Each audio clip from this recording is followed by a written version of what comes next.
رب العالمين والعاقبة للمتقين والصلاة والسلام على سيد الأنبياء والمرسلين سيدنا ونبينا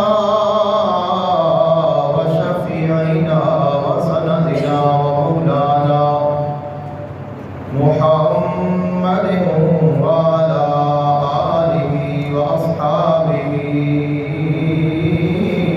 أجمعين. أما بعد فأعوذ بالله من الشيطان الرجيم. بسم الله الرحمن الرحيم. هل أتاك حديث ضيف إبراهيم المكرمين.